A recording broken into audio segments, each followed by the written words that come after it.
Hello friends, कुमुद पाठशाला में एक बार फिर से कुमुद आपका स्वागत करती है। एक अति सुंदर महिला ने विमान में प्रवेश किया और अपनी सीट की तलाश में नजरें घुमाई।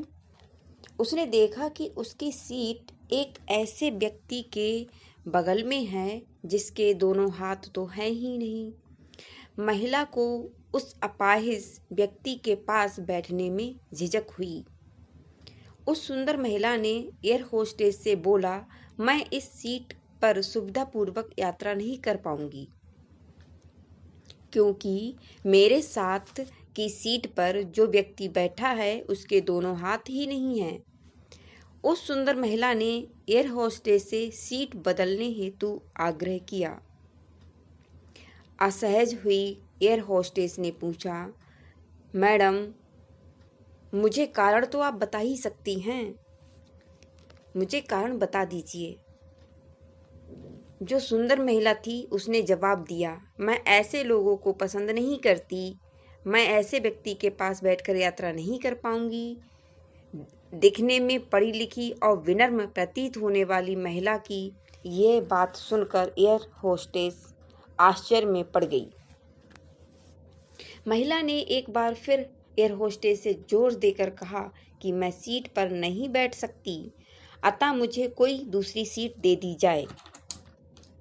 एयर होस्टेस ने खाली सीट की तलाश में चारों ओर नजर घुमाई, पर कोई भी सीट खाली नहीं दिखी।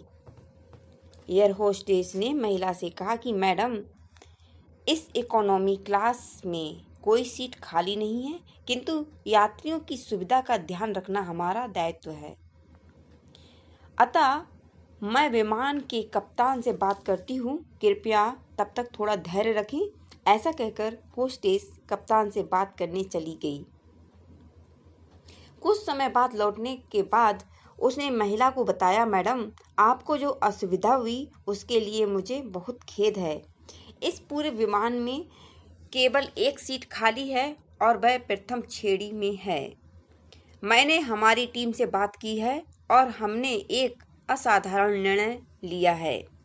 एक यात्री को इकोनॉमी क्लास से प्रथम श्रेणी में भेजने का कार्य हमारी कंपनी के इतिहास में पहली बार हो रहा है। जो सुंदर महिला दिख रही थी वो अत्यंत प्रसन्न हो गई, किंतु इससे पहले कि वह अपनी प्रतिक्रिया व्यक्त करती और एक शब्द में बोल पाती, एयर होस्टेस उस अपाहिज और दोनों हाथ विहीन व्यक्ति की ओर बढ़ गई और बड़े प्रेम पूर्वक उनसे पूछा, सर, क्या आप प्रथम श्रेणी में जा सकेंगे? क्योंकि हम नहीं चाहते कि आप एक अशिष्ट यात्री के साथ यात्रा करके परेशान हों। ये बात सुनकर सभी यात्रियों ने ताली बजाकर इस निर्णय का स्वागत किया। वह अति सुंदर दिखने वाली महिला तो अब शर्म से नजरें ही नहीं उठा पा रही थी। तब उस अपाहिज व्यक्ति ने खड़े होकर कहा, मैं भूतपूर्व सैनिक हूँ और मैंने एक ऑपरेशन के दौरान कश्मीर सीमा पर हुए बम विस्फोट में अपने दोनों हाथ खोए थे।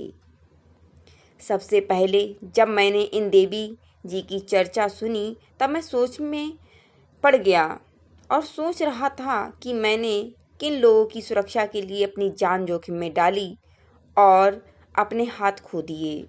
लेकिन जब आप लोगों की प्रतिक्रिया देखी तो अब अपने आप पर गर्व हो रहा है कि अपने देश और देशवासियों के लिए अपने दोनों हाथ खोए। और इतना कहकर वह प्रथम श्रेणी में चले गए। सुंदर महिला पूरी तरीके से अपमानित होकर सर झुकाए सीट पर बैठ गई। फ्रेंड्स, अगर विचारों में उदारता नहीं है तो ऐसी सुंदरता भी का क्या फ़ायदा, क्या कीमत है ऐसी सुंदरता की। इसलिए हमेशा विनम्र रहें। आप कितने भी सुंदर हैं, लेकिन कितना भी छोटा व्यक्ति हो उससे आप प्रेम पूर्वक बात करें। ये आपकी कमजोरी नहीं है, ये आपकी महानता है। फ्रेंड्स, अगर आपको हमारा ये वीडियो अच्छा लगे तो लाइक, शेयर और चैनल को सब्सक्राइब करना बिल्कुल नहीं भूलना। चैनल को सब्सक्राइब करना एकदम फ्री है।